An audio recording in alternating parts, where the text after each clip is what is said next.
Welcome back for another top-notch video. This week, guys, we're talking about the July 6th through July 10th video. As always, our channel is about TSP, Roth IRA, brokerage accounts. We always talk about the accounts in the market, do a general overview, and then go into a technical analysis.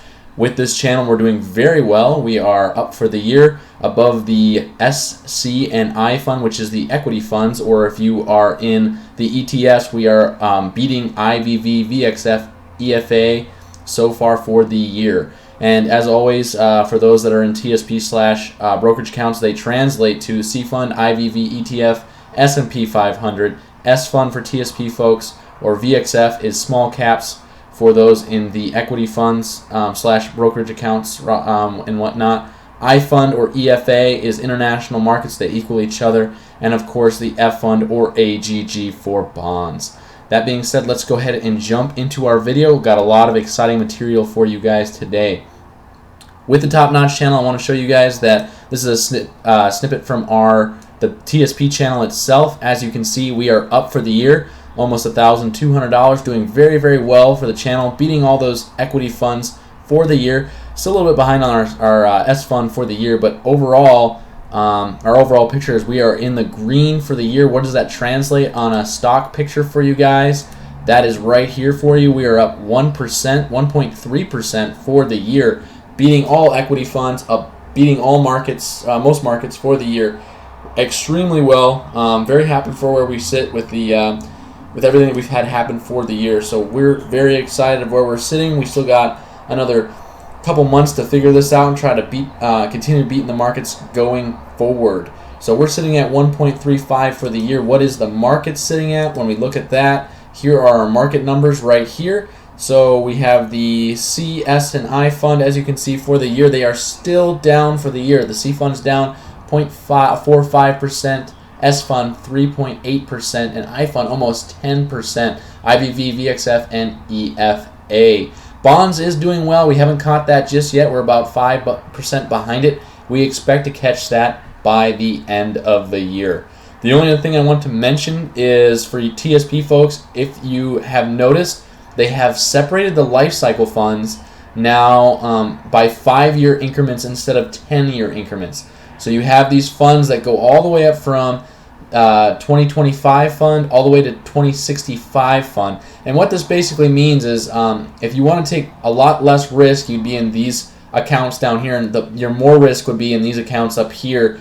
And then of course, if you're following Top Notch channel, we usually just go with these funds up here. We don't actually look into these at all. But if you weren't going with any strategy at all and just didn't really look at your account, less risk up here, more risk down here overall for the funds. The more risk, the more reward. Less risk, the less reward. So just keep that in mind, as you can see, for the year. And then they're just not exactly right just yet because they just recently did this, so it's pretty new development. So just keep that in mind moving forward. And I just want to show that a snippet from our website here, the TSP website, matches our account exactly, $1,271, and we are up $1,271. So we have this spreadsheet set on right on par with what we have on that site. So we're doing very, very well, guys. That being said, let's move right into our technical analysis. I pulled these charts from TSP Talk. It's a website. I definitely recommend you check them out for those that are on TSP shares or funds. And then if you're in IVV, VXF, or EFA for your brokerage Roth IRA accounts, you can check them out as well. Markets this last week had quite an up-down scale. I'll show that on a chart here. As you can see, markets were moving all over the place. We were up at the beginning of the week, June 6th, almost 1.5%. Then it went back down to 0.5% and moved up and down, just really yanking investors around. So it's really important we do look at those short-term charts, but it's really important we keep a look at the long-term charts so that we don't pull our funds out when we see something whiplash like this. Because for TSP investors, not for the Roth IRA or brokerage folks, we only get 2 moves per month. So if you are using your TSP funds and you pull out or pull in or make a move or decision, you only have 2 other moves to make before you're done for that month. So just please keep that in mind moving forward. Let's move into some of the commentary and some of the charts that we have. So just a broad overview here. This is the S&P 500 or the C fund, IVV.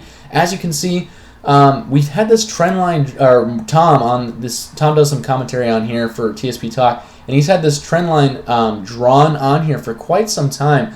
And we did violate that towards the middle of June. We did stay above it this week, so that is a very good positive sign. There was a gap in here. We did fill that gap, so we'll have to see where this will go from here. But this is looking good, guys, moving forward. We also had something else that's very significant here. They have the 200-day moving average here, and then the simple moving average. So these are these two moving averages, and the 50-day moving average just crossed both of those. Now that's considered something called a golden cross. It's usually a very bullish sign for stocks, so we're looking forward to a lot more money coming into markets moving forward. And then the last thing they had here was the PMO line. This is starting to move back above the red line and was down for quite some time. Middle of June, it was all the way down, and then for half of July, still down, moving, looking like we're going to get a cross here towards the end.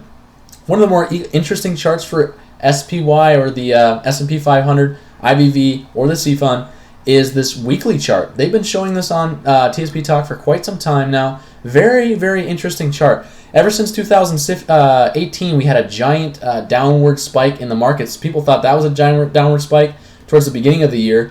Then towards the end of the year, we also had a downward spike.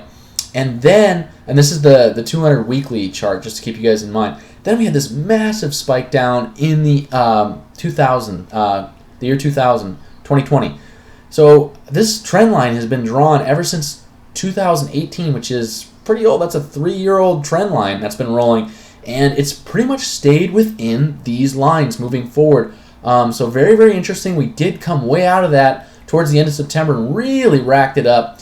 Came all the way down past that, past this 200-day moving average. That's really dangerous to see how far that would fall. We were down right around 40%. I think it was 30% for the S&P 500 before we rocketed back up. And now we are back above that trend line.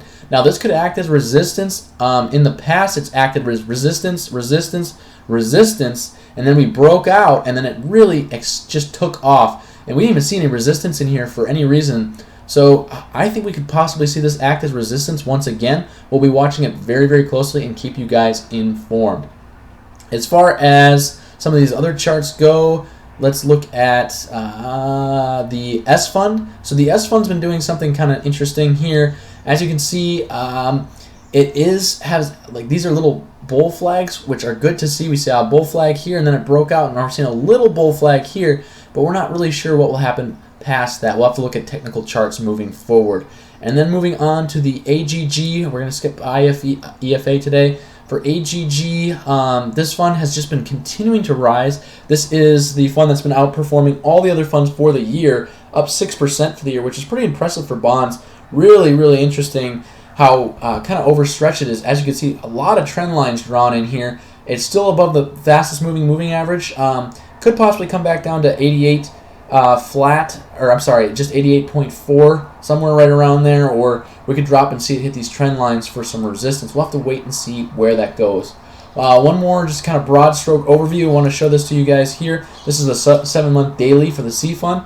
As you can see, recently we had some really good support here. It's kind of, charts have been kind of going sideways ever since June this summer. We've had a lot lighter volume, but I want to show how significant this is, because one of the things is here we had a lot of support at the 200-day moving average here. Now it didn't hit here, but it came very close here, which is good support. We had the 200-day here, which is good. Remember that simple moving average, and then the other one, this is the 50-day moving average. We just had what I mentioned earlier, that golden cross. This is the Grow My TSP, also a great account to keep in mind and look at moving forward. We also saw some support at the 10-day moving average. Now before we had some resistance back in March. 10-day moving averages couldn't even get above that for a very long time. In fact, if you would have bought when it broke through that would have been a great time to buy into markets. Saw some support here. We are above that. We have the golden cross, very bullish there. As far as our indicators go, MACD, which is this indicator here, just turned positive. Usually when it turns positive, we see positive price action. So that's a very positive thing here. As far as RSI goes, we are above this middle central line, so that's a bullish area to be in. Usually below it is bearish, and then if we are above here, that's usually oversold. So it's a good place to be right now for the S&P 500 or the C Fund IVV. For basically the S Fund or VXF, we don't have as many good indicators for that on this chart here. We are above that 10-day moving average, so that is good. moving forward. We'll have to see where that goes, but I was looking at RSI here and MACD, and we did see RSI still right in that really sweet spot we'd like to see it in, where we'd like to have our funds. And then we do see MACD starting to move a little bit higher here, which is a good thing. And then I did show the iFund earlier, so I'll show that. This is International Markets, EFA. We do see some support at the 10-day moving average, which is good. This chart just has not been performing as well as other two stocks, so I'm just not as excited about it. If you want to invest, go ahead, but I wouldn't recommend it just now. It is in the sweet spot. It is right where our other charts are, just not doing as well as our other charts due to just the global pandemic and worldly markets. So just keep that in mind, U.S. versus worldly markets. And then we have bonds or the F fund.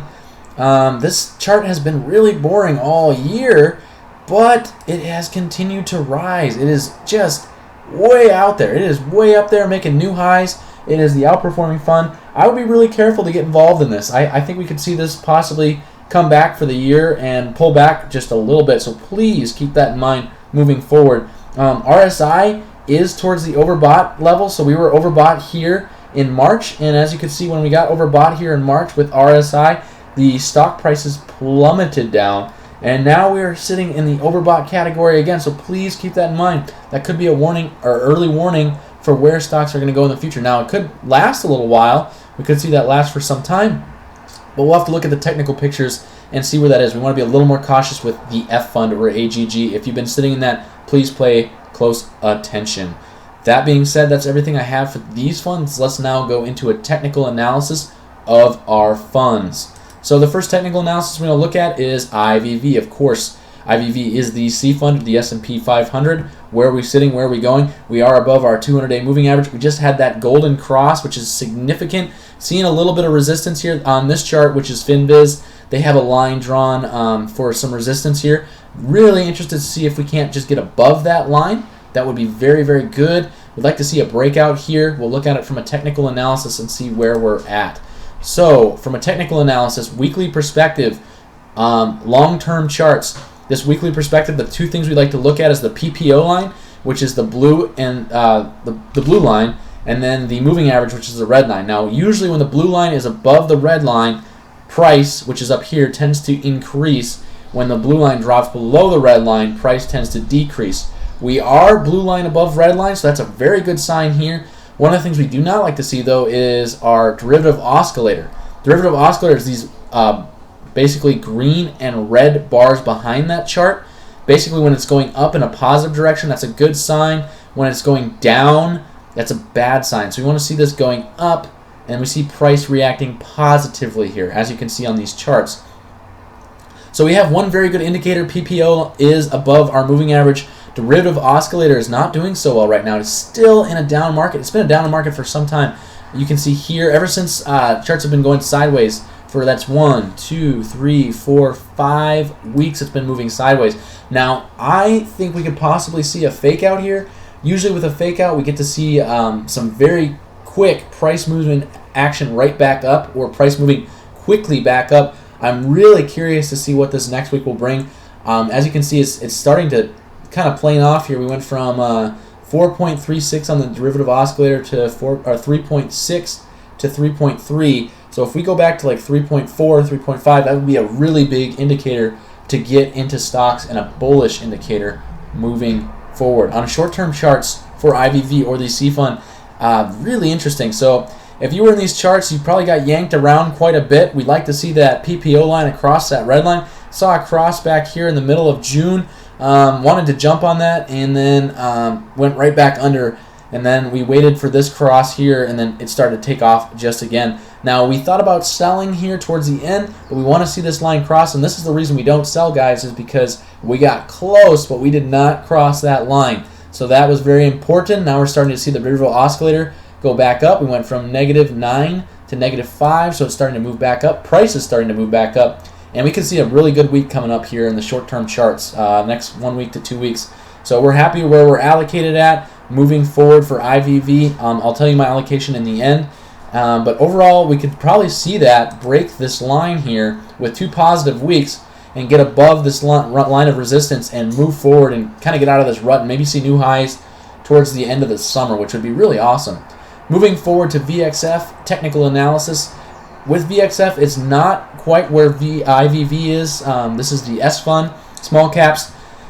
As you can see, the 50-day moving average has not made it to the 200-day moving average just yet. It is still a little bit below it. Really hoping for a positive 2 weeks here so we can get that line, to get that golden cross and see that bullish movement. As you can see, we've had a line of resistance ever since March in here, and we hit that 1, 2, 3, 4. This is our 5th time, so really testing these lines to see where things will go. Let's see where it looks on a technical analysis. So on a technical analysis, long-term charts for VXF, as you can see here, also moving down on our derivative oscillator. That's not positive. PPO line is way above there. Lots of room to move in the Bollinger Bands. Usually when the Bollinger Bands are close, there's not a lot of space. We can't see price move higher, but we can see price climb higher here on the long-term charts. But what you guys are probably more interested in is where are charts going on the short-term, next 2 weeks. So if you look at the short-term charts here for IVV, as you can see, we did have a cross here. The PPO line did cross our moving average line. Not good stuff. We decided to stay in charts and hang on to it, see where it would go from there. That derivative oscillator went from a negative 1.7 to a negative 1.9. That was really rough on Friday the 10th, and then at the end of the close of Friday, we saw that back off to negative 1.3. That is really positive. We hope this will cross back over for a good week, stay above that trend line moving forward, and we're looking forward to staying in VXF, seeing a positive week for the next 2 weeks. Moving forward to EFA, or International Markets, this is the I fund for those TSP investors. Why am I not so excited about the I fund? Well, it hasn't recovered as well since the March timeframe, and it hasn't only got above its 200-day moving average for a couple of days back here in June. We are still below our 200-day moving average. That is a bearish sign. We are breaking trend lines here, and that 50-day moving average ain't anywhere close to our 200-day moving average. Let's look at it from a technical analysis. So from a technical analysis for EFA long-term charts, weekly, what do we see? We are also moving down with our derivative oscillator. We are above with our PPO line, like I mentioned, just not as positive as some of our other funds. Lots of room to move here on the Bollinger Bands for price, but we're just planning on staying out of this fund as it recovers slowly.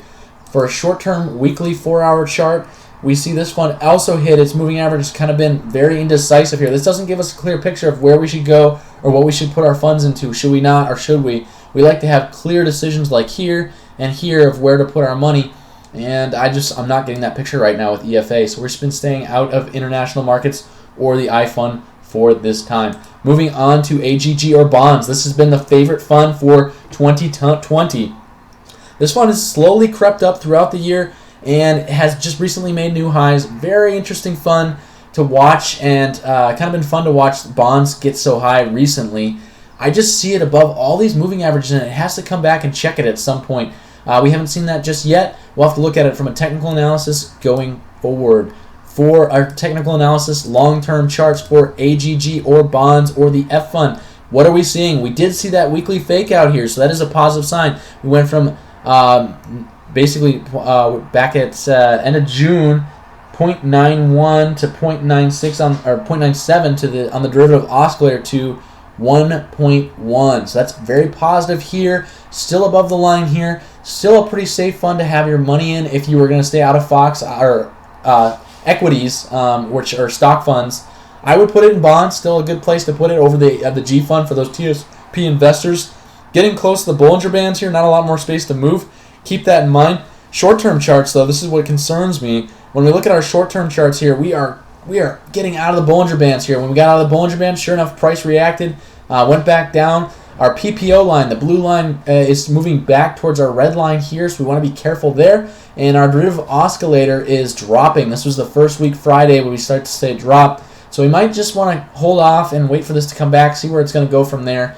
But right now I'm leaning more towards equity funds than I am for bonds. That being said, that is all of our funds for the Top Notch channel. Where do you think we are allocated? If we scroll down here, we are 100%, or I'm sorry, we are 40% in the C fund or IVV and 60% in VXF or the S fund. Reason why is we just really see a lot better things going on with those equity funds. We want to capture those gains. We want to move forward. We want to make more than 8% per year. So we're hoping to really boost that up and hopefully make that mark by the end of the year. If you guys have questions, concerns, please write those in the comments below. As always, really appreciate you guys tuning in weekly. Please like, subscribe, or share. That's another top-notch video. We'll see you guys next time.